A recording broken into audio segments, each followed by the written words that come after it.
qu'il n'avait pas d'argent, il lui disait alors toi, Ahmed, qu'est-ce qui va t'arriver? Et ça arrive aussi comme ça. Donc la Gemara, qu'est-ce qu'elle nous dit? Et c'est ça qui est tellement grave. C'est qu'est-ce qui est très grave? C'est comment vous interprétez les rêves. D'ailleurs, si je me rappelle bien l'histoire quand elle continue, c'est qu'un jour il s'était aperçu, il avait ouvert le livre, il s'était aperçu que le livre était tout blanc. Et qu'il s'était aperçu qu'en fait... Ah oui, tu nous l'as raconté. Oui, que il avait... Bravo, Caro! Elle écoute, hein? Elle écoute. Mais il s'est aperçu qu'en fait c'était du bidon et que l'autre il avait les mêmes rêves que lui. Donc il a compris que c'était tout. L'interprétation, c'est de là que ça vient. Cette Gemara qui dit attention à l'interprétation, comment tu interprètes un rêve. Quand on te raconte un rêve, qu'est-ce que tu vas dire en premier? Khalom tov, bien, bien. Moi je me rappelle ma mère et mon père, chaque fois on leur racontait les rêves. Je disais maman, je rêvais, je me suis noyée. L'eau c'est la Torah.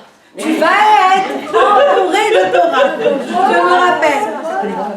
Après, je disais à ma mère, non mais ma mère a été magnifique et mon père aussi toujours bien interprété. Elle me disait ma mère, elle disait, interprète bien, parle bien, ce sera bien. Quand tu penses bien d'un rêve, c'est bien. Dans tout, dans la vie. Tu dis, ça dépend de comment tu penses. Exactement. Si tu penses bien, oui. Alors il y avait un grand kabbaliste. Un grand kabbaliste, un des premiers kabbalistes, qui s'appelait Rabbi Yoel Baal Shem. C'était son nom. Et il disait que tout peut être bien interprété, même cette histoire de dents. Il dit l'histoire de dents, quelqu'un il rêve des dents, bien sûr que ça peut être positif. Si tu réfléchis, ça veut dire quoi? Ça veut dire qu'il va être tellement riche, parce que les dents c'est quoi? Fais-tu mal. C'est-à-dire, avant de récupérer, d'enjoy, de kiffer les fruits de ton labeur, tu dois bien mâchouiller. Et là, tu n'as plus besoin des dents, tu vas le dire. On le moue pour toi. Il dit en fait, tout peut être vu positivement. Tout dépend de ta pensée, comment tu vas penser. Donc, comme il disait le rabbi tout le temps, le rabbi Lubavitch, train gut, sein gut. Pense bien, ce sera bien. Tu veux que ce soit bien? Commence à changer ta perspective, commence à changer comment tu vois les choses. Le reste, il va suivre. C'est aussi simple que ça. Tu vas emmener de positif autour de toi. Donc, en résumé, qu'est-ce qu'on doit faire quand on a un mauvais rêve? La première des choses, avoir la émouna, la confiance en Dieu. Te rappeler que c'est Dieu qui t'envoie et ses rêves et tout. Et confiance en Dieu, et confiance que Dieu c'est ton papa qui t'aime, qui va te faire que du bien. D'ailleurs, en parlant, une seconde, je vous dis juste avant de partir, il y a Rabbi Rouge qui vient, mon mari l'organise. Il y a un soir au Sabantiere next week, le 7, et le 8, c'est ici dans la vallée à RS Cultural Center. C'est en ivrite, c'est en hébreu, et c'est gratuit. Et pour ceux qui veulent la traduction simultanée en anglais, c'est $5, c'est pas des thunes, c'est des shkun, je vous dis, mais c'est $5 le casque avec la traduction simultanée. C'était acheté là, ça a mis longtemps. Et il donne à la fin, il donne toujours des brachot. Ça c'est. Pourquoi je vous dis ça? Parce que toujours le Rabbi Arouche, il parle de la émouna. Une personne qui est connectée à Dieu, elle n'a pas à s'angoisser. L'angoisse, elle disparaît toute seule. Une deuxième chose, comme on a dit, étudiez un passage de Torah. Si quelqu'un il a rêvé d'un disparu, faites une bracha au Leilou Nishmat pour la mémoire de ce disparu. Donnez un peu d'argent à une école juive, aidez pour qu'on étudie en son mérite, etc. Faites quelque chose d'une bonne action. Transformez cette angoisse en bonne action. Transformez ça en bien. Et le meilleur remède maintenant, c'est d'ignorer. Complètement ignorer. Il ne faut pas payer attention à ça. Des fois, un enfant, il vous fait un caprice. Si vous lui répondez, si vous faites attention, this behavior therapy, vous faites attention et tout, notre enfant, il va continuer ses caprices. Quand vous l'ignorez, qu'est-ce qui se passe? Doucement, doucement, il arrête. Ignorez le rêve, il disparaît tout seul, n'y pensez plus. Plus vous allez penser, plus ça va vous travailler. On dit qu'une des raisons pourquoi les gens ils ont des mauvais rêves, entre guillemets, c'est le Yetzer Hara. C'est en fait le mauvais penchant qui veut gâcher la journée de quelqu'un. Et qu'est-ce qui est mieux que de gâcher quand l'âme, elle monte dans le ciel, il envoie des mauvaises pensées. Et la personne, elle se réveille toute troublée. Et toute la journée après, qu'est-ce qu'elle va faire? Au lieu d'avancer, au lieu de faire son travail, au lieu de faire sa prière, de remercier Dieu, elle va réfléchir à ce rêve, elle va réfléchir, et elle va ressasser, mouliner, ressasser, trembler. Et à la fin, elle a gâché toute sa journée pour un rêve qui ne valait rien, qui ne voulait rien dire. Donc la Torah te dit, arrête, ne te fais pas avoir. Les rêves, c'est justement des fois, l'âme, on la fait comme ça, tu vois, elle est shakée. Aïe, tu oublies, ça n'existe pas, on t'a dit. Les 3/4 des rêves aujourd'hui, ils veulent rien dire. Ne fais pas attention. Autre chose, faites schéma avant d'aller dormir. Très important, comment vous allez dormir. Alors il y a des gens, ça arrive à ma sœur, elle s'est endormie, elle nous dit, oh là là, dernièrement d'ailleurs, j'ai fait des cauchemars, je fais que des cauchemars quand je m'endors, je rêve de la mort et tout. À la fin, on lui a dit, mais dis-moi, comment tu t'endors? Ah, en ce moment, je regarde des séries magnifiques. Hein. Il y a quoi dans la série? Bah, lui, il meurt, l'autre, il est tué, l'autre, il est... Et tu t'angoisses, de quoi tu rêves? Comment tu t'endors? C'est comment tu rêves, ma cocotte? C'est pour ça qu'on dit schéma Israël. Pourquoi le schéma Israël, on dit qu'il faut faire avant de dormir? Quand tu fais schéma Israël, tu médites. Tu médites sur la grandeur de Dieu, sur la bonté de Dieu, sur la confiance, la émouna que tu dois avoir en Dieu. Quand tu t'endors déjà plus relax. Ça y est, parce que tu as le temps de calmer ton corps. D'ailleurs, on dit quand quelqu'un il voit des films, il est sur l'écran, etc. Ça prend beaucoup de temps à son corps de se relaxer avant de pouvoir vraiment commencer à enjoy, à une relaxation. Ouais.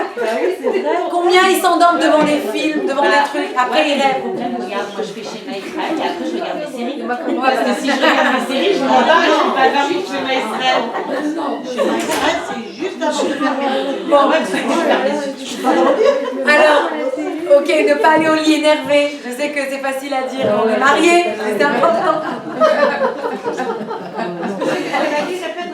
Ne pas aller au lit énervé. Il faut se calmer, relaxer. Ou alors respirer. Ah, Faire une relaxation relaxation profonde et jamais tout lâcher.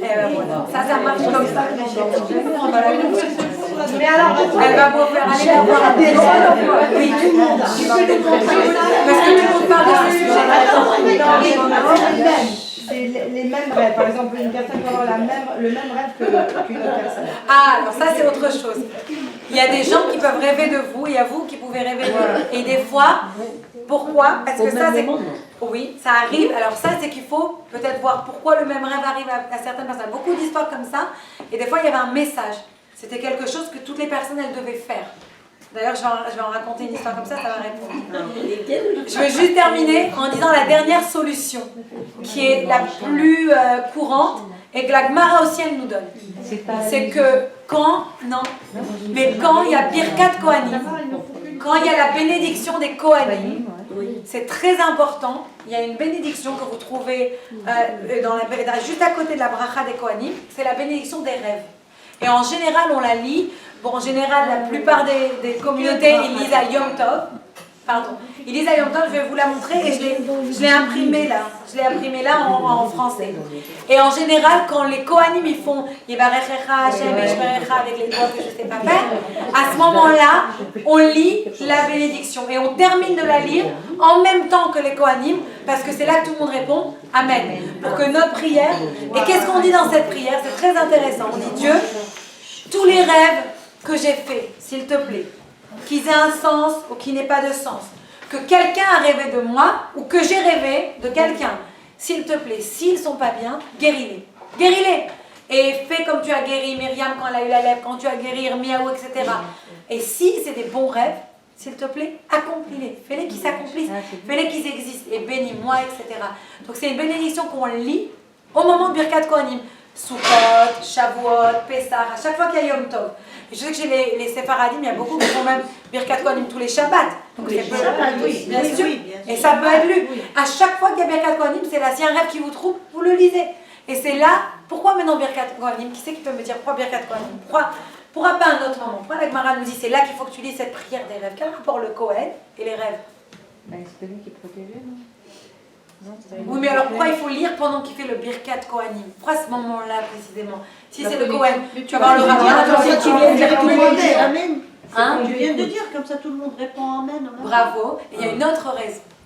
On dit que chaque rêve qu'on a, qui est significatif, bien sûr, les rêves significatifs, c'est des rêves qui ont 1/60e de prophétie. Il y a 1/60e de prophétie dans certains rêves. C'est-à-dire que la personne, sans s'en rendre compte, elle voit une prophétie. Des fois, elle n'est pas capable de l'expliquer, de la comprendre, mais elle voit 1/60e de la prophétie. Si vous calculez combien il y a de mots dans Birkat Kohanim, 60, exactement. Calculez dans le Birkat, etc. Maintenant, autre chose.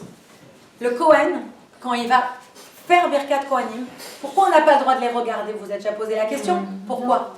Pourquoi on n'a pas le droit de regarder le Kohen quand il fait comme ça et il nous bénit? Parce qu'à ce moment-là, Dieu le rentre à l'intérieur de lui et il y a une prophétie. Il est en pleine prophétie. Donc même nous, quand il dit que Hachem il vous bénisse, c'est une prophétie, prophétise toutes les bénédictions, etc. qui vont nous arriver. Donc en fait, c'est relié à la prophétie du rêve. Donc au moment où on fait ça, et c'est quoi ce chiffre de 1/60e? C'est très simple. Dans la Torah, dans la halacha, dans la loi, on va dire, il y a une loi, par exemple, si vous avez une marmite de lait, ok? Vous avez 60 litres de lait, on va dire, et vous avez un bout de viande qui tombe dedans. Est-ce qu'on jette tout ou est-ce qu'on garde tout? Alors ça dépend. Si c'est moins que 1/60e, Tu as le droit de manger. tu as le droit de manger, c'est annulé. Si c'est plus, c'est pas cachère. On revient à cette idée du 1/60e, que si la prophétie elle est mauvaise, Dieu, on dit à ce moment-là qu'elle annule. C'est un chiffre, ne t'en fais pas, faut être matheux pour ça. Oh, prétentieusement.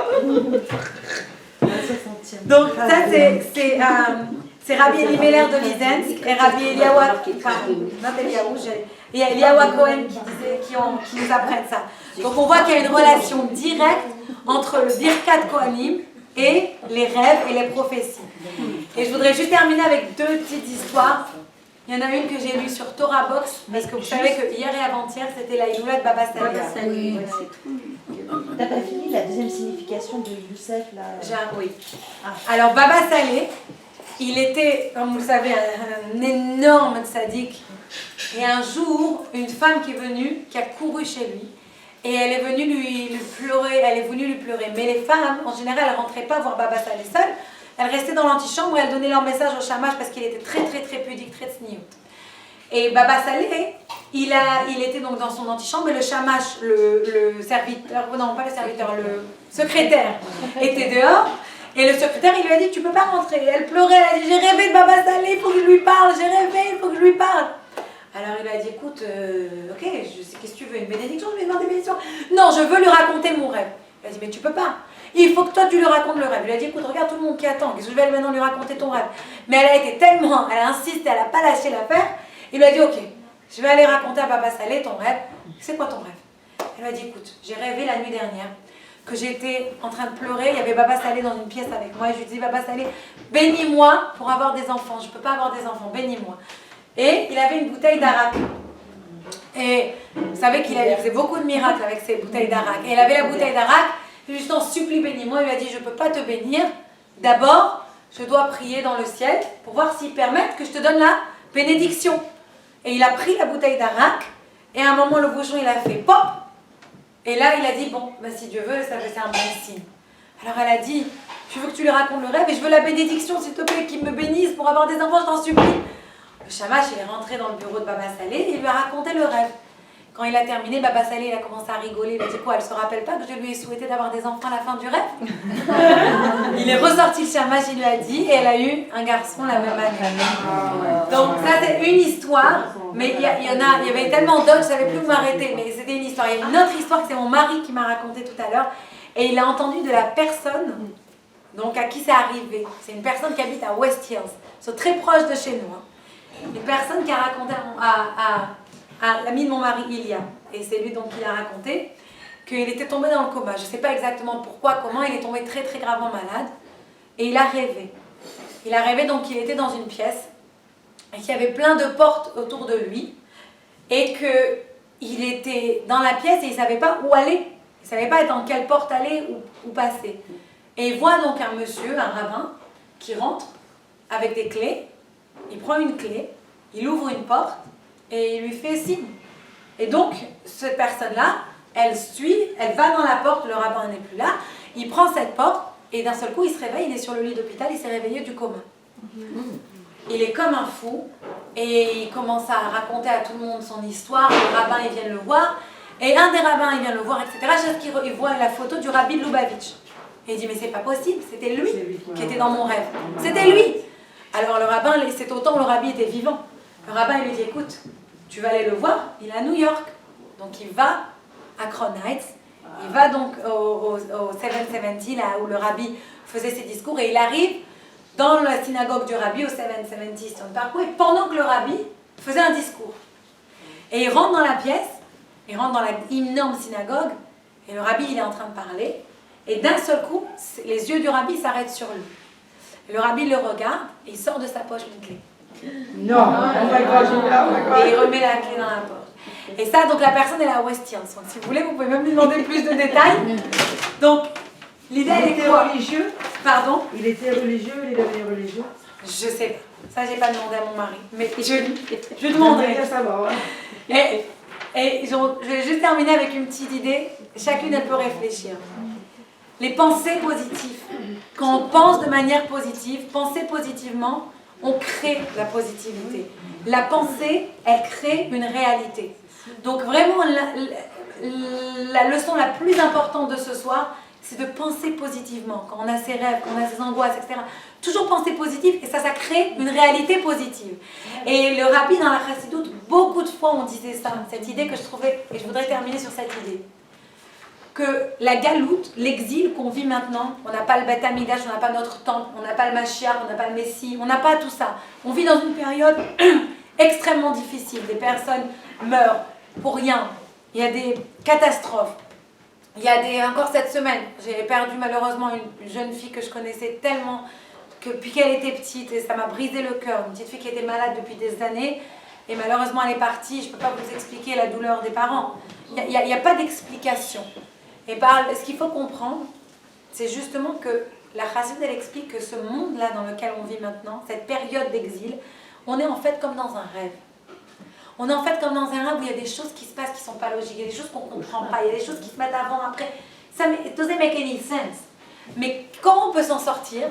La seule solution qu'on a de s'en sortir et d'avancer de cette période difficile, c'est d'ajouter dans le bien. Comme quand on se réveille d'un rêve qui nous a troublés, on fait du bien, on continue la positivité, on pense bien, on ajoute dans le bien, on fait des mitzvot, on aide quelqu'un qui a besoin d'aide. Ça, c'est ce qui va nous sortir de cet exil-là.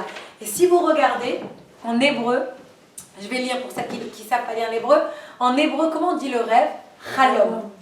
Chalom, c'est le rêve. On peut utiliser les mêmes lettres. Et qu'est-ce qu'on peut écrire avec? Lochem. Lochem, c'est un combattant. C'est quelqu'un qui se bat. La guerre, milchama, c'est exactement les mêmes lettres. On voit que c'est aussi les mêmes lettres que lechem, le pain, toujours les mêmes lettres. La metret même. Et melach, le sel. Parce qu'une personne qui a un rêve, mais qui veut se battre, c'est comme ça qu'elle va avoir sa sustenance. C'est comme ça qu'elle va réussir dans la vie. C'est comme ça qu'elle va avoir... Le pain, le sel, c'est la nourriture basique. Quand une personne, elle veut vraiment avancer dans la vie, sa seule solution, c'est quoi? Se battre. L'ochem, elle va de l'avant. Et c'est ça qui va faire qu'elle va, si tu veux, recevoir le pain, le sel, etc., qui en fait représente l'abondance et la parnassa pour chacun. Et voilà, c'était pour terminer le couteau et le sel sous l'oreiller. Ouais. Et l'épée. Je ne l'ai pas trouvé. Oui, j'ai connu ça. Toujours. Vous voulez faire passer? C'est toutes les mêmes.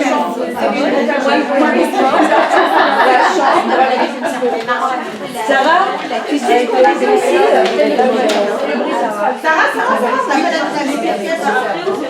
Oh, vas-y, je t'explique. L'autre qui n'avait pas d'argent, il me dit alors toi, qu'est-ce qui va t'arriver? Et ça arrive aussi comme ça. Donc la Gemara, qu'est-ce qu'elle nous dit? Et c'est ça qui est tellement grave. C'est qu'est-ce qui est très grave? C'est comment vous interprétez les rêves. D'ailleurs, si je me rappelle bien l'histoire quand elle continue, c'est qu'un jour il s'était aperçu, il avait ouvert le livre, il s'était aperçu que le livre était tout blanc. Et qu'il s'était aperçu qu'en fait... Ah oui, tu nous l'as raconté. Oui, il avait... Bravo, Caro! Tu écoutes, Elle écoute. Et il s'est aperçu qu'en fait c'était du bidon et que l'autre il avait les mêmes rêves que lui. Donc il a compris que c'était tout. L'interprétation, c'est de là que ça vient. Cette Gemara qui dit attention à l'interprétation, comment tu interprètes un rêve. Quand on te raconte un rêve, qu'est-ce que tu vas dire en premier? Chalom tov, chalom tov, bien et bien. Moi je me rappelle ma mère et mon père, chaque fois on leur racontait les rêves. Je disais maman, je rêvais, je me suis noyée. L'eau c'est la Torah. Tu vas être entourée de Torah. Je me rappelle. Après, je disais à ma mère, non mais ma mère elle était magnifique et mon père aussi toujours bien interprété. Elle disait ma mère, elle disait, interprète bien, parle bien, ce sera bien. Quand tu penses bien d'un rêve, c'est bien. Dans tout, dans la vie. Tu dis ça dépend de comment tu penses. Exactement. Si tu penses bien, Oui. Alors il y avait un grand kabbaliste. Un grand kabbaliste, un des premiers kabbalistes, qui s'appelait Rabbi Yoel Baal Shem. C'était son nom. Et il disait que tout peut être bien interprété, même cette histoire de dents. Il dit l'histoire de dents, quelqu'un il rêve des dents, bien sûr que ça peut être positif. Si tu réfléchis, ça veut dire quoi? Ça veut dire qu'il va être tellement riche, parce que les dents c'est quoi? Tu mâches. C'est-à-dire, avant de récupérer, d'enjoy, de kiffer les fruits de ton labeur, tu dois bien mâchouiller. Et là, t'as plus besoin des dents, tu avales, on le moue pour toi. Il dit en fait, tout peut être vu positivement. Tout dépend de ta pensée, comment tu vas penser. Donc, comme il disait le rabbi tout le temps, le rabbi Lubavitch, train gut, sein gut. Pense bien, ce sera bien. Tu veux que ce soit bien? Commence à changer ta perspective, commence à changer comment tu vois les choses. Le reste, il va suivre. C'est aussi simple que ça. Tu vas emmener de positif autour de toi. Donc, en résumé, qu'est-ce qu'on doit faire quand on a un mauvais rêve? La première des choses, avoir la émouna, la confiance en Dieu. Te rappeler que c'est Dieu qui t'envoie essayer de rêver et tout. Et confiance en Dieu, et confiance que Dieu c'est ton papa qui t'aime, qui va te faire que du bien. D'ailleurs, en parlant, une seconde, je vous dis juste avant de partir, il y a Rabbi Rouge qui vient, mon mari l'organise. Il y a un soir au Sabbath Theater next week, le 7, et le 8, c'est ici dans la vallée à RS Cultural Center. C'est en ivrite, c'est en hébreu, et c'est gratuit. Et pour ceux qui veulent la traduction simultanée en anglais, c'est $5. C'est pas des thunes, c'est des shkun, je vous dis. Mais c'est $5 le casque avec la traduction simultanée. C'était acheté là, ça a mis longtemps. Ouais. Et il donne à la fin, il donne toujours des brachot. Pourquoi je vous dis ça? Parce que toujours le Rabbi Arouche, il parle de la émouna. Une personne qui est connectée à Dieu, elle n'a pas à s'angoisser. L'angoisse, elle disparaît toute seule. Une deuxième chose, comme on a dit, étudiez un passage de Torah. Si quelqu'un il a rêvé d'un disparu, faites une bracha au Leilou Nishmat pour la mémoire de ce disparu. Donnez un peu d'argent à une école juive, aidez pour qu'on étudie en son mérite, etc. Faites quelque chose d'une bonne action. Transformez cette angoisse en bonne action. Transformez ça en bien. Et le meilleur remède maintenant, c'est d'ignorer. Complètement ignorer. Il ne faut pas payer attention à ça. Des fois, un enfant, il vous fait un caprice. Si vous lui répondez, si vous faites attention, this behavior therapy, vous faites attention et tout, notre enfant, il va continuer ses caprices. Quand vous l'ignorez, qu'est-ce qui se passe? Doucement, doucement, il arrête. Ignorez le rêve, il disparaît tout seul, n'y pensez plus. Plus vous allez penser, plus ça va vous travailler. On dit qu'une des raisons pourquoi les gens ils ont des mauvais rêves, entre guillemets, c'est le Yetzer Hara. C'est en fait le mauvais penchant qui veut gâcher la journée de quelqu'un. Et qu'est-ce qui est mieux que de gâcher quand l'âme elle monte dans le ciel, il envoie des mauvaises pensées. Et la personne elle se réveille toute troublée. Et toute la journée après, qu'est-ce qu'elle va faire? Au lieu d'avancer, au lieu de faire son travail, au lieu de faire sa prière, de remercier Dieu, elle va réfléchir à ce rêve, elle va réfléchir, et elle va ressasser, mouliner, ressasser, trembler.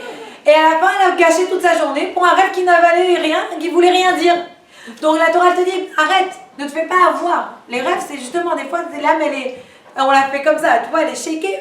Aïe, tu oublies, ça n'existe pas, on t'a dit. Les 3/4 des rêves aujourd'hui, ils veulent rien dire. Ne fais pas attention. Autre chose, faites schéma avant d'aller dormir. Très important, comment vous allez dormir. Alors il y a des gens, c'est arrivé à ma sœur, elle s'est endormie, elle nous dit, oh là là, dernièrement d'ailleurs, j'ai fait des cauchemars, je fais que des cauchemars quand je m'endors, je rêve de la mort et tout. À la fin, on lui a dit, mais dis-moi, comment tu t'endors? Ah, en ce moment, je regarde des séries magnifiques. Hein. Et moi, dans la série, lui, il meurt, l'autre, il est tué, l'autre, il meurt. Et tu t'angoisses de quoi tu rêves. Comment tu t'endors? C'est comment tu rêves, ma cocotte. C'est pour ça qu'on dit schéma Israël. Pourquoi le schéma Israël, on dit qu'il faut faire avant de dormir? Quand tu fais schéma Israël, tu médites. Tu médites sur la grandeur de Dieu, sur la bonté de Dieu, sur la confiance, la émouna que tu dois avoir en Dieu. Quand tu t'endors déjà plus relax. Ça y est, parce que tu as le temps de calmer ton corps. D'ailleurs, on dit quand quelqu'un il voit des films et il est sur l'écran, etc. Ça prend beaucoup de temps à son corps de se relaxer avant de pouvoir vraiment commencer à enjoy, à une relaxation. Ouais. Combien ils s'endorment devant des films, devant des trucs, après ils rêvent. Regarde, moi je fais schéma Israël et après je regarde des séries. Parce que si je regarde des séries, je me rendors, je suis pas vers schéma Israël. Schéma Israël, c'est juste avant de faire Bon, alors, ok, ne pas aller au lit énervé. Je sais que c'est facile à dire, on est mariés, mais c'est important. Ne pas aller au lit énervé. Il faut se calmer, relaxer. Ou alors respirer. Faire une relaxation respiration profonde et jamais tout lâcher. Ça marche comme ça. Mais alors, Elle va vous faire aller la voir.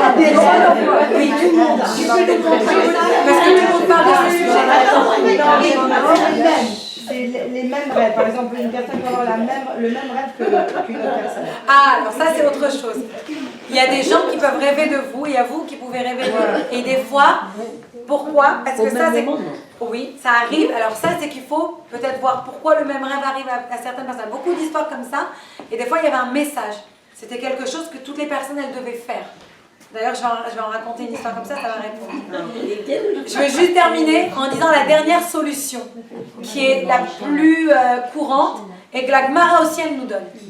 C'est que quand il y a Birkat Kohanim, quand il y a la bénédiction des Kohanim, c'est très important. Il y a une bénédiction que vous trouvez juste à côté de la bracha des Kohanim, c'est la bénédiction des rêves.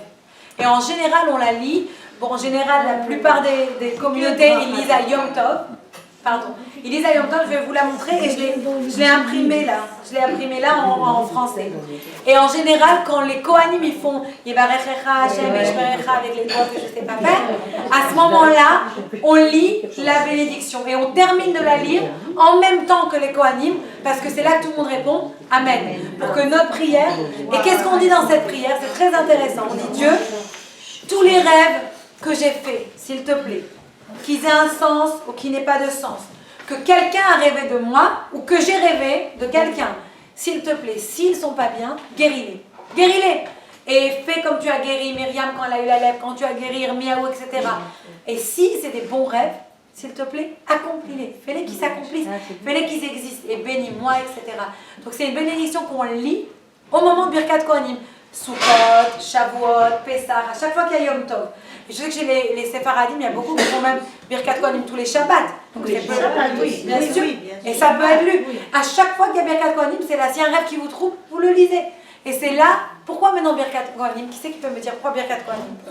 Pourquoi pas un autre moment? Pourquoi la Gemara nous dit c'est là qu'il faut que tu lises cette prière des rêves? Quel rapport le Kohen et les rêves? C'est lui qui protégeait, non?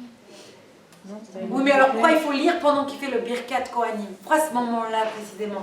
Si c'est le Kohen, tu vas avoir le rabbin. Tu viens de dire tout le monde dit Amen. Tu viens de dire, comme ça tout le monde répond Amen. Bravo. Et il y a une autre raison. On dit que chaque rêve qu'on a, qui est significatif, bien sûr, les rêves significatifs, c'est des rêves qui ont 1/60e de prophétie. Il y a 1/60e de prophétie dans certains rêves. C'est-à-dire que la personne, sans s'en rendre compte, elle voit une prophétie. Des fois, elle n'est pas capable de l'expliquer, de la comprendre, mais elle voit 1/60e de la prophétie. Si vous calculez combien il y a de mots dans Birkat Kohanim, 60, exactement. Calculez dans le Birkat, etc. Maintenant, autre chose. Le Kohen, quand il va faire Birkat Kohanim, pourquoi on n'a pas le droit de les regarder? Vous vous êtes déjà posé la question? Pourquoi? Pourquoi on n'a pas le droit de regarder le Kohen quand il fait comme ça et il nous bénit? Parce qu'à ce moment-là, Dieu le rentre à l'intérieur de lui et il y a une prophétie. Il est en pleine prophétie. Donc même nous, quand il dit Yevarechecha, que Hachem il vous bénisse, c'est une prophétie prophétise, toutes les bénédictions, etc. qui vont nous arriver. Donc en fait, c'est relié à la prophétie du rêve. Donc au moment où on fait ça, et c'est quoi ce chiffre de 1/60e? C'est très simple. Dans la Torah, dans la halacha, dans la loi, on va dire, il y a une loi, par exemple, si vous avez une marmite de lait, ok? Vous avez 60 litres de lait, on va dire, et vous avez un bout de viande qui tombe dedans.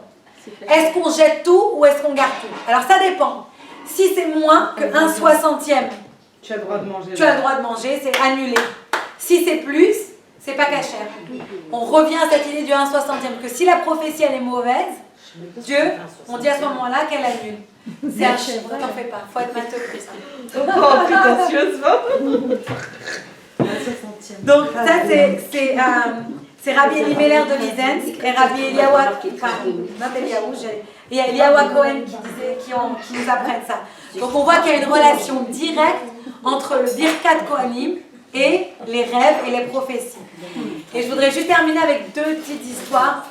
Il y en a une que j'ai lue sur Torah Box, parce que vous savez que hier et avant-hier, c'était la Iloula de Baba Saleh.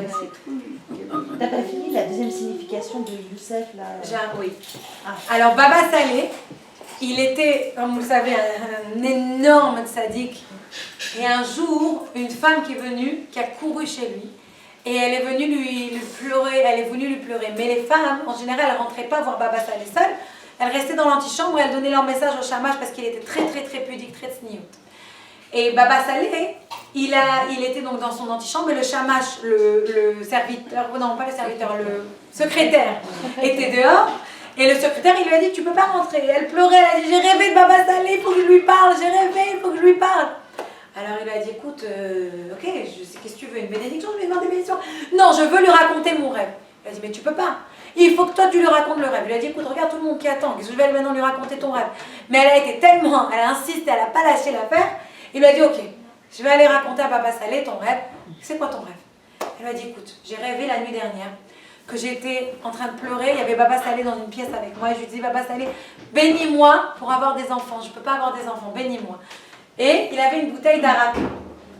Et vous savez qu'il faisait beaucoup de miracles avec ces bouteilles d'arak. Et il avait la bouteille d'arak, je lui ai dit, t'en supplie, bénis-moi. Il lui a dit, je ne peux pas te bénir, d'abord, je dois prier dans le ciel pour voir s'ils permettent que je te donne la bénédiction. Et il a pris la bouteille d'arak, et à un moment, le bouchon, il a fait pop. Et là, il a dit, bon, ben, si Dieu veut, ça c'est un bon signe. Alors elle a dit, je veux que tu lui racontes le rêve et je veux la bénédiction, s'il te plaît, qu'il me bénisse pour avoir des enfants, je t'en supplie. Le shamash, il est rentré dans le bureau de Baba Saleh et il lui a raconté le rêve. Quand il a terminé, Baba Saleh, il a commencé à rigoler. Il a dit quoi, elle se rappelle pas que je lui ai souhaité d'avoir des enfants à la fin du rêve? Il est ressorti le shamash, il lui a dit, et elle a eu un garçon la même année. Donc ça, c'est une histoire.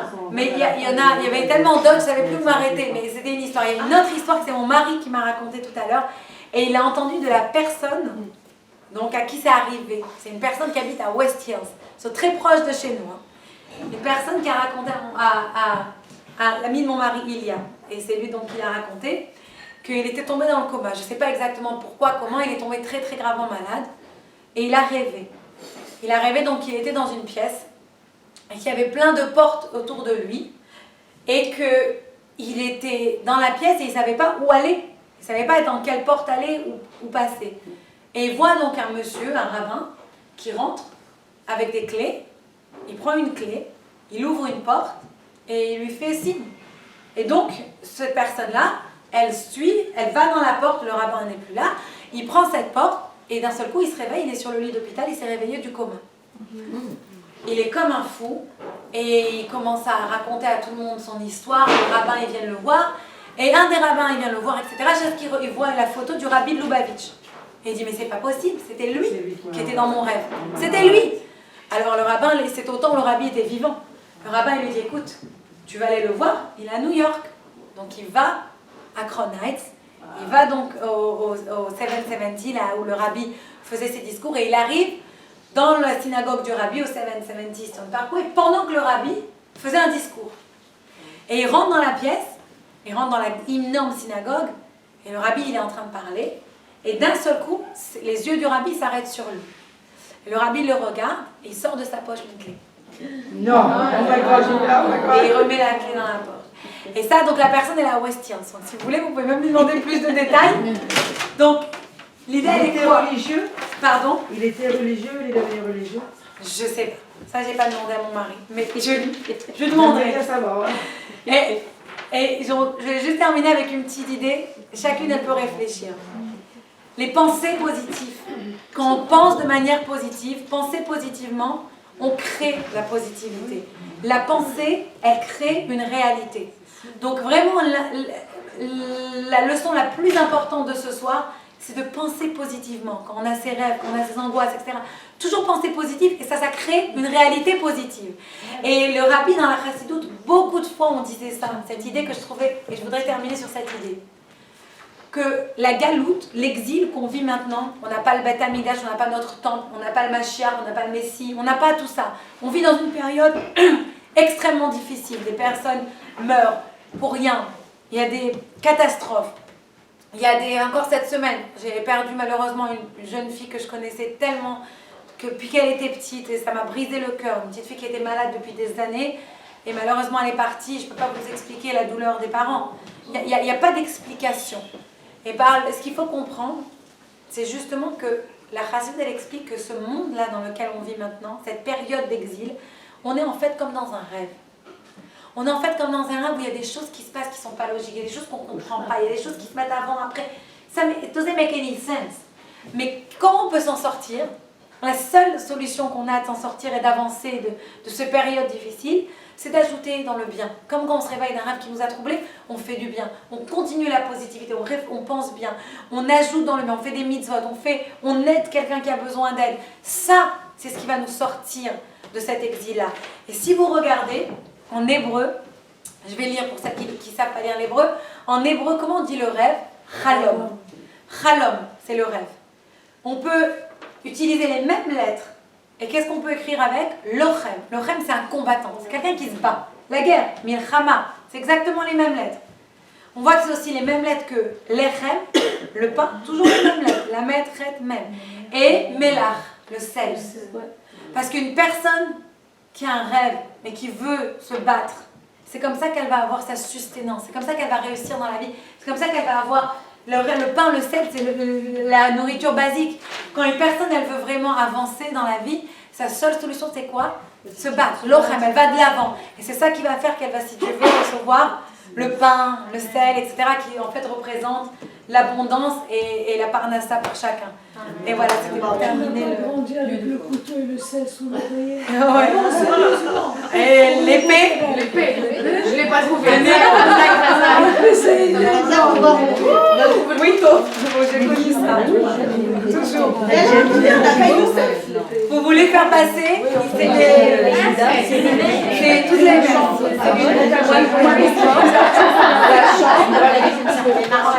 Sarah, tu sais qu'on a aussi